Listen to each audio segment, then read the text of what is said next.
दोस्तों गजब हो गया। बिहार सत्र खत्म होते ही भिड़ गए दोनों डिप्टी सीएम। नीतीश कुमार ने कराया बीच बचाव, शाह ने फोन करके लगाई क्लास। स्वागत है आप सभी का। आप देख रहे हैं द राजनीति का विशेष सेगमेंट खबर और विश्लेषण। मैं हूं जबार खान।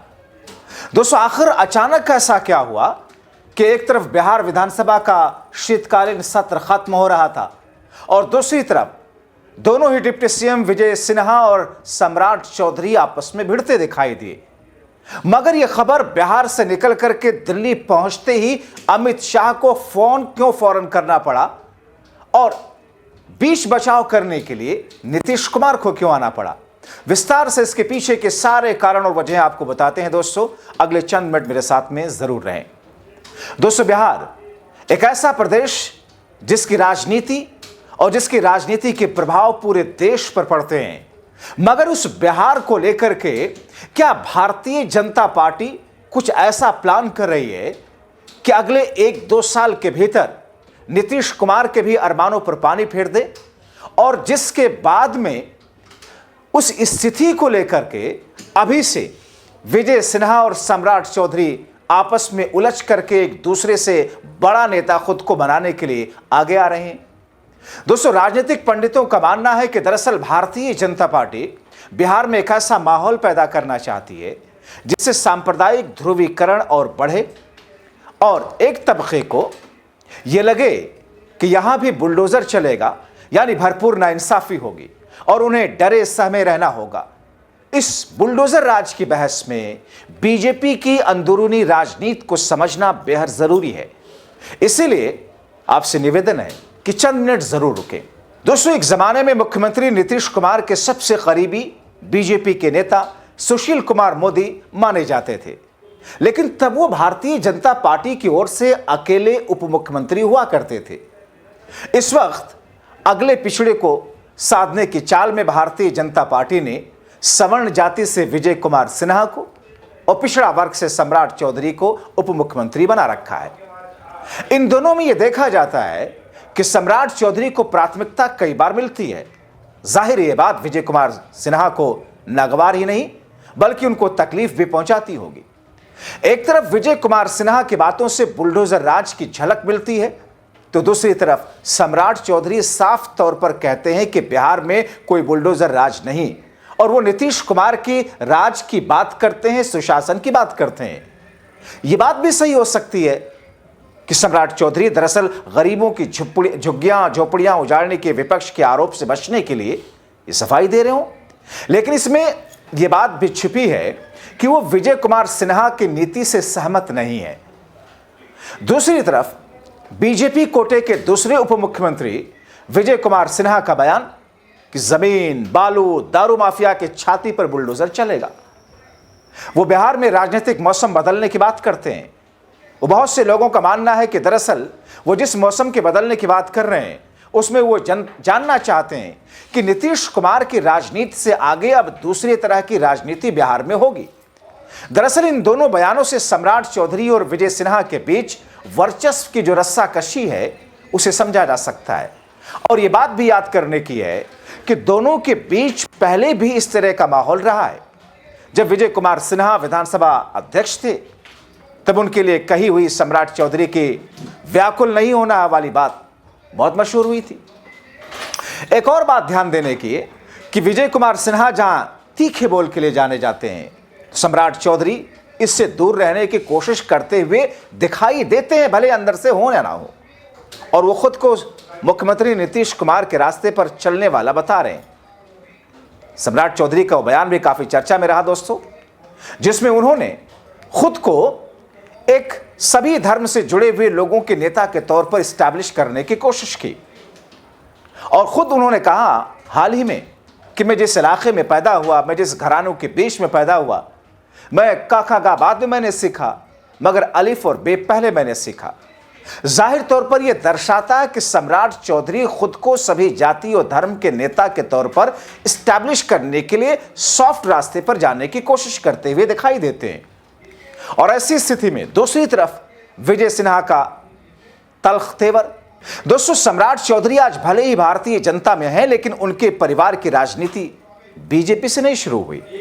इसलिए जब बिहार में बुलडोजर राज की बात होती है तो इसमें भारतीय जनता पार्टी के अंदर वर्चस्व स्थापित करने की चाल पर भी ध्यान है। जैसा कि आपने देखा कि सम्राट चौधरी ने एक दिन पहले विधानसभा में राज्यपाल के अभिभाषण पर सरकार की ओर से जवाब देते हुए यह भी संदेश दिया कि दरअसल अतिक्रमण अदालत के आदेश पर हो रहा है, उसे हटाने का काम हो रहा है। उनका नाम ना तो बुलडोजर बाबा है और ना ही बुलडोजर से उनका कोई संबंध है। यहां तक कि सम्राट चौधरी ने सदन के भीतर यह कहा था कि लोग मेरे नाम को बुलडोजर बाबा के तौर पर देखते हैं, मुझे बुलडोजर बाबा कहने लग गए हैं। मेरा नाम बुलडोजर नहीं है, मेरा नाम सम्राट चौधरी है। मैं सम्राट चौधरी के नाम से ही सिर्फ जाना जाता हूं। वैसे तो इस बात के बारे में कहा गया कि दरअसल विपक्ष के आरोप को खारिज करने के लिए उन्होंने ये बात कही होगी, लेकिन इसके साथ उन्होंने ये भी कहा कि बिहार सुशासन के लिए जाना जाता है, जिसके नीतीश कुमार पर्याय बन चुके हैं। यानी कि सम्राट चौधरी एक तरीके से शाह के नायब के तौर पर खुद को स्टैब्लिश करने के साथ साथ नीतीश कुमार से खुद को जोड़ करके अल्पसंख्यक वर्ग के साथ साथ सभी जाति और धर्म में खुद को स्टैब्लिश करने की कोशिश कर रहे हैं।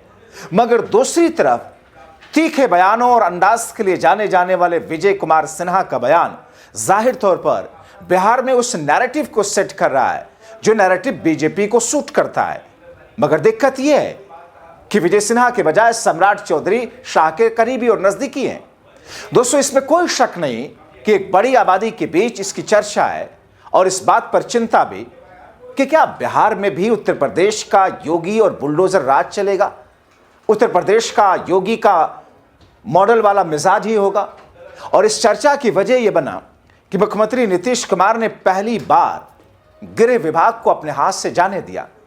20 वर्षों से गृह विभाग नीतीश के पास था, मगर वो शाह ने लिया और सम्राट को सौंपा। इसके बाद कुछ जगहों पर जिस अंदाज में बुलडोजर से अतिक्रमण हटाने के बहाने जो कार्रवाई की गई, जिस तरह से घरों को तोड़ा गया, दुकानें हटाई गईं, यहां तक कि गरीब मजदूर लोगों के उस लकड़ी के बने हुए ठेले को तोड़ दिया गया, उससे बिहार में एक नया नैरेटिव सेट हुआ।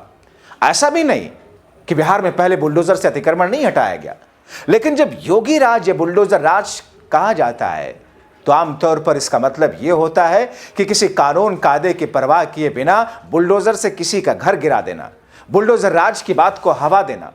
और इसमें वही लोग ज्यादा सक्रिय हैं जो सांप्रदायिक तौर पर नाइंसाफी की कार्रवाई का समर्थन करते हैं। यानी कि जो उत्तर प्रदेश में जिस किस्म का माहौल है कि अगर अल्पसंख्यक समाज से जुड़ा हुआ कोई शख्स अगर कोई धार्मिक यात्रा, धार्मिक कार्यक्रम को किसी सरकारी जमीन या ऐसी जगहों पर करता है तो उसके खिलाफ में किस तौर पर कार्रवाई की जाती है। यहां तक कि उत्तर प्रदेश के योगी राज में अगर कोई मुस्लिम व्यक्ति पवित्र रमजान के महीने में अपने घर या अपने घर के हॉल या बाहर सहन में या किसी जगह पर तरावी की होने वाली नमाज कुछ लोगों के साथ अदा करता है तो कुछ हिंदुत्ववादी संगठन लोग इकट्ठा होकर इसका विरोध करते हैं और योगी का शासन प्रशासन उस पर लाठियां बरसाता है। ये तस्वीरें हमने पश्चिमी उत्तर प्रदेश में देखी।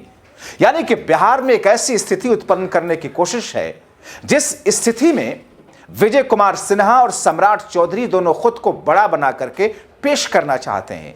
लेकिन सम्राट चौधरी और विजय सिन्हा में फर्क यह है कि सम्राट खुद को थोड़ा सॉफ्ट रखते हुए अमित शाह का चेला बने हुए हैं, तो विजय सिन्हा हार्डलाइनर की तरह योगी आदित्यनाथ वाले मिजाज की झलक को अपना करके भारतीय जनता पार्टी की राजनीति के बिहार के नेतृत्व में फलक पर रहना चाहते हैं।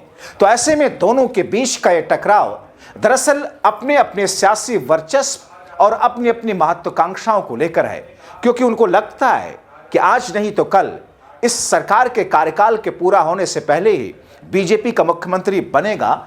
इसलिए दोनों ये चाहते हैं कि जैसे ही मौका हाथ लगे उसमें उनके सर पर ताजपोशी हो। तो ऐसे में दोस्तों, आप क्या सोचते हैं? खास तौर पर अगर आप बिहार से ताल्लुक रखते हैं, इन तमाम चीजों को लेकर के अपनी राय कमेंट बॉक्स में जरूर लिखें। अंत तक वीडियो देखने के लिए शुक्रिया।